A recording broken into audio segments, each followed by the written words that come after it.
The deal is this. Tell you, when I was a kid, that read Dropper Anton Wilson, all this real. Tell you, when I was a kid, that read Dropper Anton Wilson, all this real. Dude, I'm pissed. Dude, I'm pissed.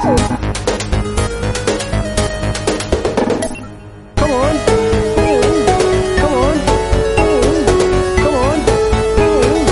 What?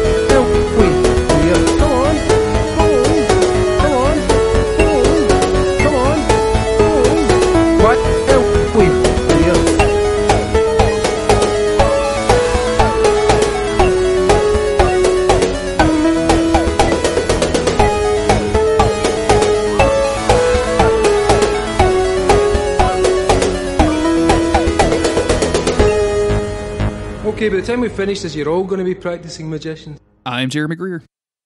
And I'm Gary Butterfield. And this is Days of Future Cast, the podcast where Gary and I talk about all things X-Men, and we are here to finish out New X-Men. These are the last two issues that were in this run of New X-Men. This is written by Chuck Roston. It's kind of a follow-up to... Chuck Austin. What did I say? Chuck Awesome? What did I say? You said Chuck Roston. Wow. I like Chuck Roston. Yeah, he's got like the... Roston. Yeah, he's a Rostonfarian. He's just really... He's got the big hat and smokes a lot of weed, and he's very, very white. Super fucking white. And he's got dreadlocks. Yep. Yeah.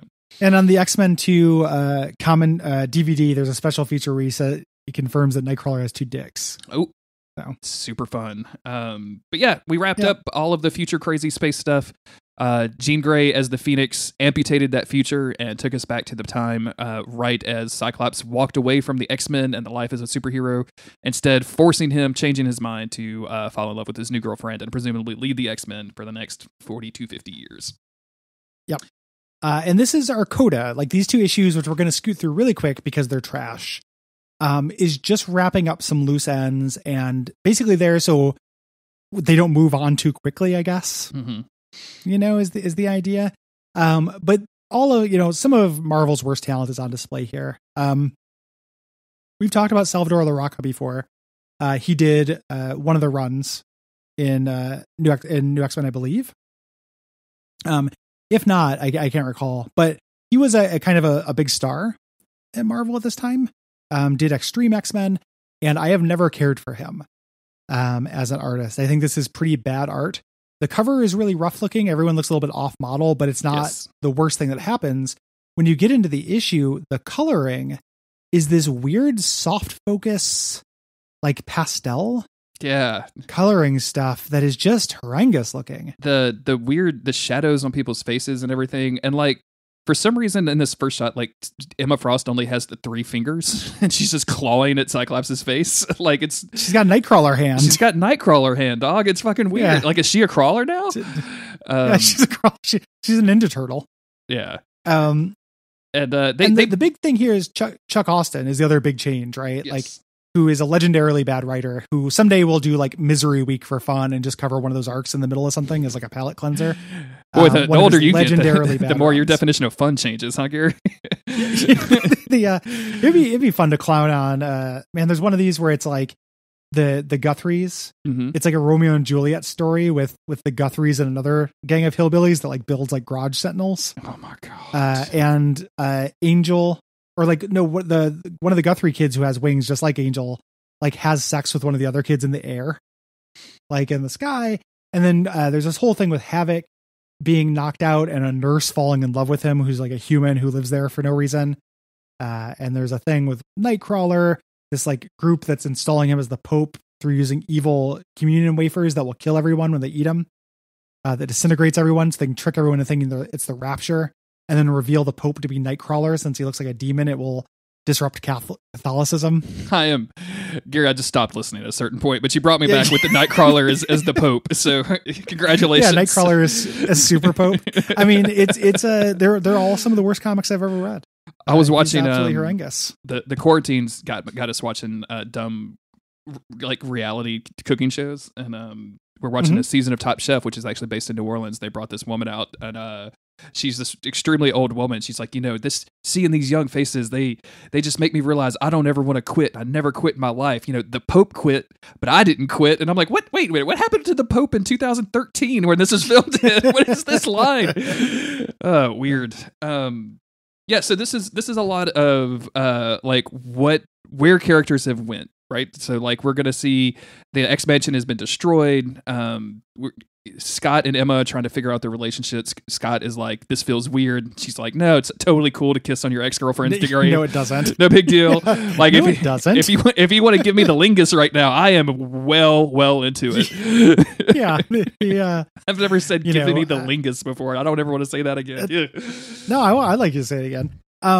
We talked about this before, I think, where this came up. His drawing of Beast looks like Beauty and the Beast to me. Yeah, absolutely. He's like very cartoony. Mm-hmm. And they're basically just like wrapping everything up. Yeah. And you immediately see how shitty the dialogue is. Like Beast is there, they come back down to the mansion.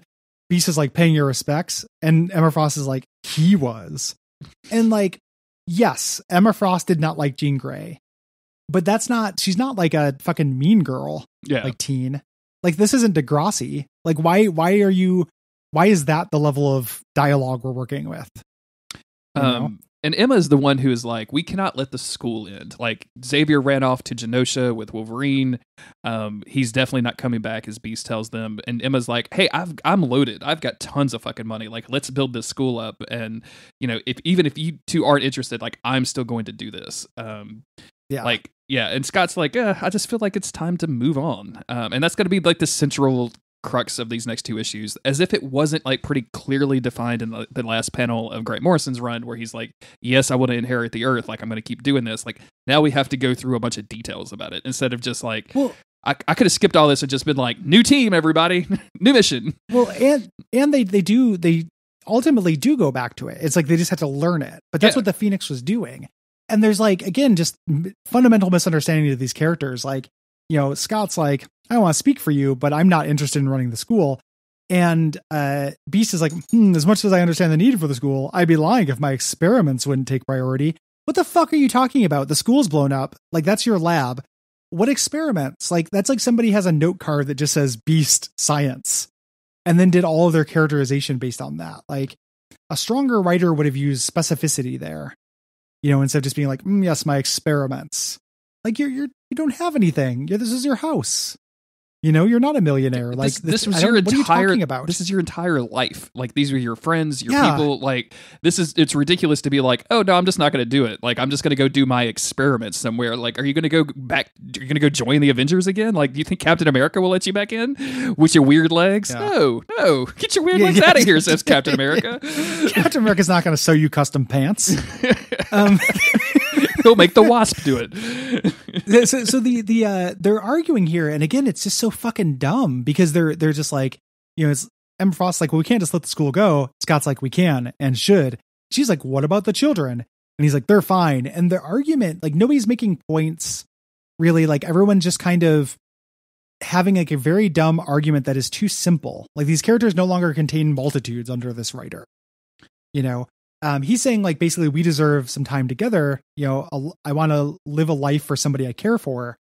And she goes, someone, and gets really mad. This is like, I got what it is too. This? I can tell you exactly what it is. He had a fight with his girlfriend, and he said something weird, and she took offense to it. And he never got the level of depth where or self introspection where he was able to say, "Oh, I understand why you felt that was a mean thing to say," and he applied all of that here. Like, it's really like, oh my god, you want someone? I'm more than someone. Cyclops. Like, it feels very much like he's writing out a relationship, and especially because it's a woman character, like, it just feels so fucking dated of like, I said something that I meant truly, but she took it wrong. Like, it just feels so shitty. It's a real straw man, right? Because like in real life, it's not that Emma Frost is being reasonable, right? Like, it's not like, oh yeah, it makes sense for her to be that mad about someone. It's so out of character for Emma Frost to do that though. Yeah. It's like, it's not only does it feel inhuman, but that's not the kind of thing that would ruffle Emma Frost feathers. It's just like, we've gone from like understanding these characters to not understanding jack shit in just the space of one issue. It's incredible. It's incredible.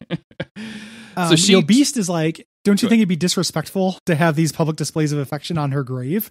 And he's like, well, isn't it hypocrisy to pretend I feel otherwise? Oh no. God, Jesus. Like, God damn it. Why are you guys talking like I wrote you when I was 13? Like, why is this? This is so weird. I just learned the word hypocrisy and I really want to use it. I love it. Yeah. Emma leaves. Emma speeds off with a scrunchrum is the sound effect that her noise makes. She does pull up a classic scrunchrum. Man, there's a Childish Gambino song where he's talking about like his car and it's how he's revving up his car like whoa, whoa, whoa, and then he stops. He's like, "I'm just kidding. This is an electric car. They don't make any noise." And it's one of the, like the most. It's a very cool line because that's the coolest dude ever right now. But like scrunchrum is very much like a scrunchrum. I know fancy cars are supposed to make a bunch of weird noises. Yeah. This is when Cyclops and Beast realize like, oh, Cassandra Nova is still around. Like we just let her be in the mansion because this is a classic example of why you shouldn't just kidnap people and keep them. Yeah. Well, and the fact like this is so fucking wild because Cassandra Nova's body is still around, but Cassandra Nova's consciousness went into Ernst, who was one of the special children, who then grew up to be Cassandra Nova. Yeah. Like, this is just not, like, Chuck Austin, did you understand the run that came before you? Like, I get that it's tricky. Chuck Austin, did you read the run? I feel like he didn't. Yeah. Because, so, I mean, these characters don't know that yet, right? So, like, it's plausible for them to be like, oh no, Cassandra Nova's still here. But it does end up being something that, like, Beast figuring this out here on his Palm PDA would have been better, you know, rather than having them go down and fight a security robot for 2 issues. Like, sure. It's so fucking weird. Emma runs away. She's sad. She's like, I'm not going to abandon the students. She's driving an elastic car. Yes. It's like Elastic Diamond. This car is like this is like I kid you not, like I remember trying to draw stuff and being embarrassed at my drawings and then looking at my friends drawing stuff from cartoons and being like, that looks good, and that's what this looked like we were all kids like drawing stuff like this looks horrible. Like there's no car that looks like this. Like it's just fucking weird. I don't understand what's happening. But she says, oh, my girls, and she stops, and then all of a sudden she's in front of a burning building screaming, what are you doing, you idiots? And basically these are a bunch of humans that are mad at mutants and destroying this sanctuary that they have built in New Salem or in Salem for, you know, mutant kids. And Emma promptly gets struck in the face by a brick. Yep. So this issue is about the robot on the mansion and anti-human or anti-mutant, Antifa, basically, because one of them has a mask. She calls them out. She's like, what is wrong with these people? She's like, you know, what's wrong with you people? Not listening, erotic overload for you, which again, she did that in one issue that Chuck Austin probably read, where she gave everyone orgasms. It's not like a catchphrase though. Erotic overload for you all. Esoteric erotic overload. Go. Attack. Yeah.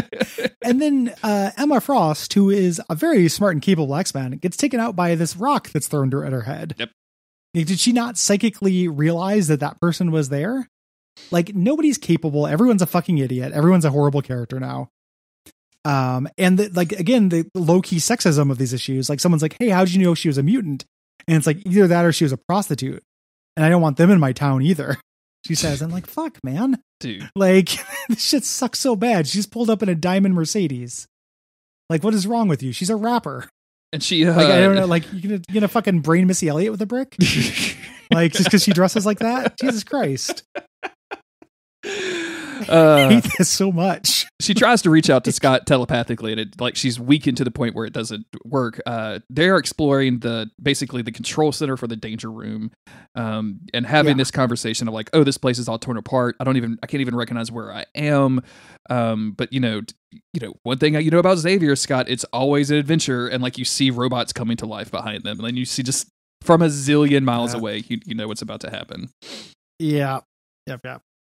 The students who are in this thing, including the Stepford Cuckoos, save Emma Frost. Yes. Like, I mean, save her by dragging her into a burning building. Yeah, they are pulling her into a burning building, aren't they? Fuck, man. My house is on fire. Come seek sanctuary. All who may enter are welcome here. Like, dude, your house is on fire. Good goddamn night. The mayor is hanging out as well here, and we have the Sentinel robot thing that the X-Men apparently programmed to guard Cassandra Nova's body, because that's a thing that they would do. Starts beating up on Hank and Scott, and they get like a pretty hard to read fight scene that is mostly Scott Summers getting his head smashed into a wall. Yep, like, very funny. Over and over. Pretty great. He gets chunked and crunked if you look at the the sound effects, which is also how I like my waffle fries at Waffle House. It's how I like my hash browns. Skunk and Crunk style. Until Beast eventually mentions the thing, and he literally does. Now that's going to leave a mark. Which, like, this was in 2004, before we all realized that was hacky, shitty dialogue. You know, but it still sucks to have somebody go, "That's going to leave a mark," Jesus like non-ironically.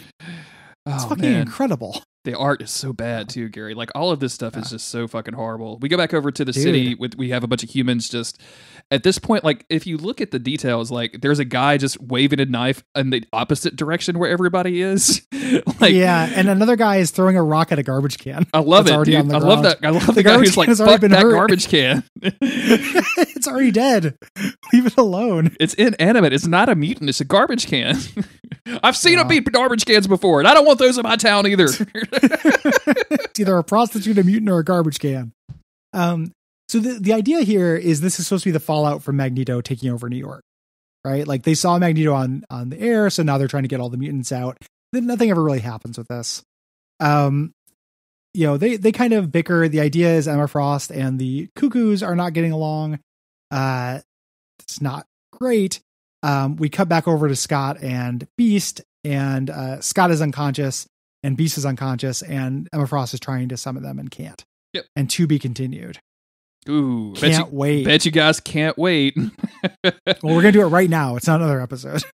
So, bam, episode 156, bright new morning with a somehow worse cover. Yeah, dude. Like, it doesn't look like Emma weird, Frost. It very much looks like, and I'm not making accusations, but like, I feel like I've seen this, like, a cover model on going to some famous actress or a porn scene or something. Like, I feel like I've seen this exact same pose, and someone just like, oh yeah, that looks sexy. Let me hang that off of Cyclops, who is super beefy now. You guys, Cyclops who's incredibly thick.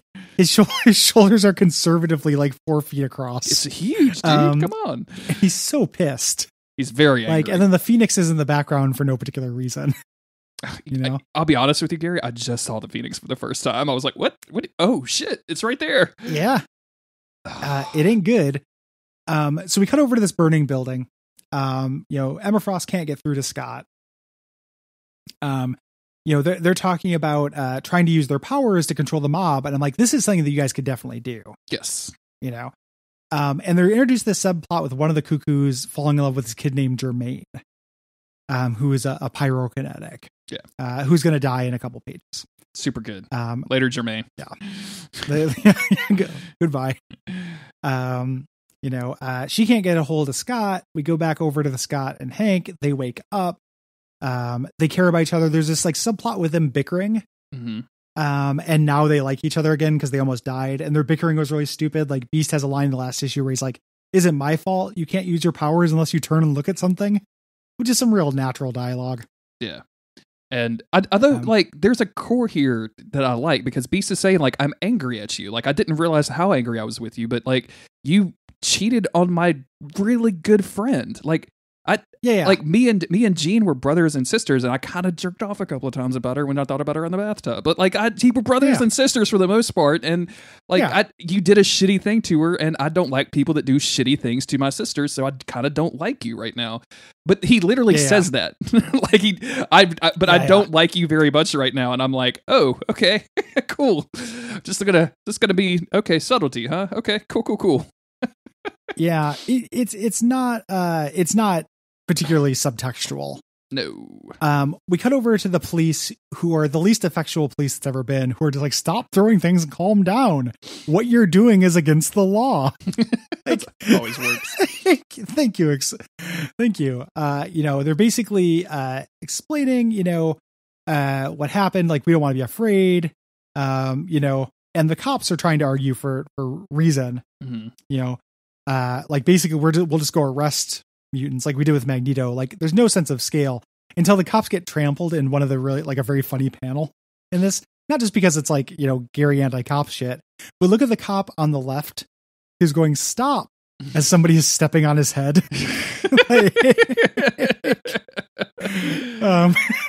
It's a pretty good panel as they burst into the burning building, yelling no more mutants at the whole time. Yeah. Well, Emma's trying to save the kids. Yes. And also, by the way, the girls got in touch with Scott and Hank, and now they're here. They have driven here in the Hummer. Which they weren't in a Hummer before. We saw the two cars that were parked. Yeah, this is a before. secret Neither Hummer. was a Hummer. Also, a secret Hummer. Are we not worried about Cassandra Nova anymore? Cassandra Nova? That never gets followed up on. Nope. It's like the whole point of these two issues is to tie up loose ends. It does not accomplish this at all. Yeah. Jermaine is the one who started the fire. I made the move with my fire powers. There. The two X-Men are outside the thing. Any suggestions, Hank? Yep. Follow my lead. Lock and load. And Beast acrobatics his way up to the top, busts through the window, and is like, I can take 2 or 3 people at a time to evacuate the building.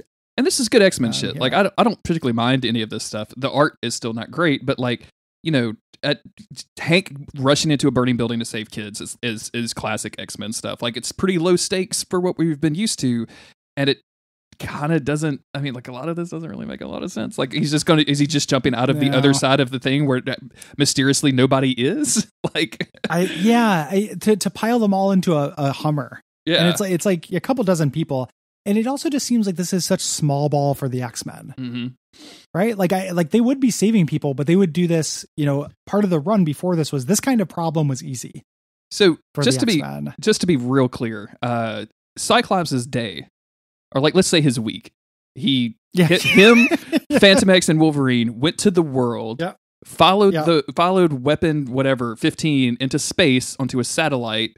That satellite blew up, and he crash landed. I don't remember where. Him and Phantom X showed up and like took down Magneto, and then like this happens, and he has to do this and get yelled at by Beast after her funeral. Yeah, which they had. Weird, And now it just it's fucking, it sucks. Yeah, it's dumb as hell. They're like Cyclops is just standing here like an idiot, like not doing anything. Like, get them to me, and I'll take them to the Jeep. He says. B says, I need a few more minutes, Scott. There are a lot more people up there, and one of them is quite large. Fucking the dialogue. Cyclops blast all the protesters. So wait, they all run away. Set the stage though, because like a few pages ago, these protesters trampled cops to rush into the building to get at the mutants. Now they have decided, wait, there's more mutants outside. Let's go back outside. Like, it's a fucking, like, it's feel like this is a get them. Like, I want to see the scene where they stop and like everybody has to turn around and then like rush forward. It's like they're Left 4 Dead zombies. Like, they just go towards the nearest thing. Yeah. And he just blasts them, and they'll go, run, look out, he's got lasers in his eyes. Why the fuck are you not scared of any of the other mutant stuff that's already happened to you? Yeah, there's a giant blue creature zooming around. What are you doing? One of them's not scared though, and pulls out a gun to shoot Scott and manages to wing him. And everyone freaks out. This is Emma, again, in kind of like a weird sexist. Now she's not angry because he's hurt. Mm-hmm. And just imagining like Chuck Austin purposely breaking his finger to get his girlfriend's sympathy or something. You know, like she was real mad at me, but then I wrecked my bike and now she likes me again. Jesus Christ. Duh, I'm good. Nightcrawler, I have 2 dicks. They so like the some of the protesters continued going and they're climbing up here. They're about to get in, and Jermaine decides this is the time to protect everybody and lights them all on fire. Which of course, yes, in the building they're in, lights the rest of the building on fire as well. Yeah. He gets cracked in the head. You know, the kids get taken away from Jermaine. Emma goes in a diamond form to try to save him. All the rioters are outside, like going, yeah, you know, burn it down as they're trying to escape. Emma Frost like fights people, and tries to get the boy, but can't. Who is calling Scott Scotty in this scene? I think it's Beast. Have you ever heard anybody refer to Scott as Scotty? I don't think so. Like that seems strange. Weird, right? Like it seems weird. Seems real weird. Yeah. Ugh, I fucking hate it. She's also Emma Frost is in Super Diamond form, and all the rioters just start throwing her out the window. It's like, you're a goddamn superhero, Emma Frost. Yeah. Yeah. They kill Jermaine. They throw her out the window, and Scott catches her in diamond form. Does not like slice his arms off or anything like that, or like crush his legs because she weighs up 500 pounds more than usual. Yeah. Oh, my spine has been collapsed for catching my girlfriend. Yep. And then of course, like the rioters are still trapped in this burning building, so they have to go in and save the rioters because that's what the mutants do, and that was the whole point. But you know, Emma's gonna be real mean about it while she does it. Yeah. Yeah. She's holding out the window like she's gonna drop them. Beast convinces her not to drop them. Yes. It saves them. And you know, Jermaine dead already. Mindy's very sad about that. Cyclops tries to console her, and she's like, I know how hard this can be. He's like, do you? Then why were you with Miss Frost when your wife was dying? Like, well, he wasn't. He was right there when she died, actually. Like, she got her head chopped off, and Cyclops was right there, and Miss Frost wasn't right there, but okay. Also, you know. this anime boy face that Scott makes in response to this is good icon. Like, good Twitter icon. Yeah, seriously. We should crop Cyclops and then whichever of the girls this is, and like, you know, Twitter icons for you and Bay. Yeah. So this is when you know, Emma Frost comes out, Jermaine has died, and this is the thing that they need to reopen the school. Yes. So we end with Scott talking to the tomb, is like, hey, we've rebuilt the school several days later. It's quick. I still feel dangerous, but Juggernaut pointed out, so let them come. Juggernaut lives at the school now. That's Chuck Austin's run. Yeah. And basically he just kind of soliloquies about how he's been a shitty boyfriend. And he's conflicted. And also, I mean, we didn't really talk about this a lot, but Cyclops got shot by a gun. Oh yeah. Like, yeah. He's got a little arm sling. This happened, and this is a weird coincidence because the most recent episode of Supernatural that we recorded about was an episode where one of the brothers gets shot by a gun that like after he knocked out a werewolf, the werewolf picked up a gun and shot him. And I'm like, these boys have been like alive for 11 seasons. Like, he's not going to die by gun. Like, this is ridiculous. Why are you even presenting this?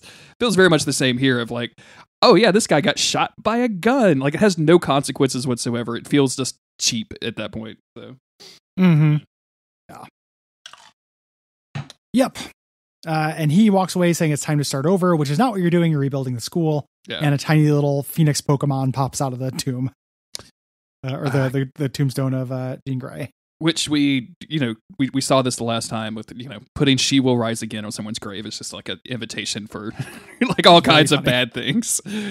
Yeah. And yeah. Very funny. The X-Men is now officially going to start a whole new path with these two creators, and I am not super into it. Nope.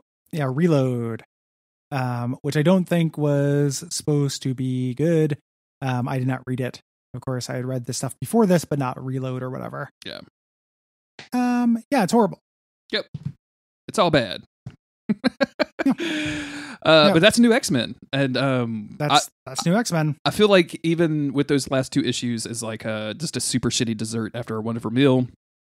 Like, I can really appreciate everything that the new X-Men did. It's still one of my favorite X-Men series. It's been a lot of fun talking about it, and the next episode of this podcast, we're going to talk about like kind of the ramifications, the context, and our general overall feelings of it, including reading your comments about it. So get those over to us, daysoffuturecast.com/contact or at DOFC podcast on Twitter. If you're listening to this on the early feed, you definitely still have time. If you're listening to this as it comes out, you may or may not. That's okay. Yeah. Hopefully you've already done so. If you send it after we record, I'll just respond to you. Like I will personally read it and respond to you, and I will call you a dick. Yes. Yeah. Hey, Johnny come lately. So thank you for listening. If you want to support the entire network and the show specifically, go to patreon.com/Duckfeed.tv. We appreciate it. Mm-hmm. You can also leave us a rating or review on Apple Podcast. Also appreciate it. Very much appreciated. Thank you for everybody. We got a lot of positive feedback when we started kind of the reboot of this show, and I think a lot of people have stuck with us, just looking at the download numbers and kind of seeing the feedback that we're getting. I very much appreciate all of you coming with me and coming with us and having a good time.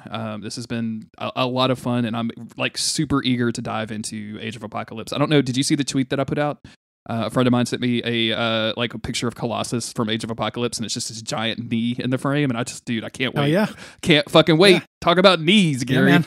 Yeah, it's a generation next. Generation knees. Generation like knees. Thanks to all of you. And we'll be back in a couple of days with more X-Men chat. Take care.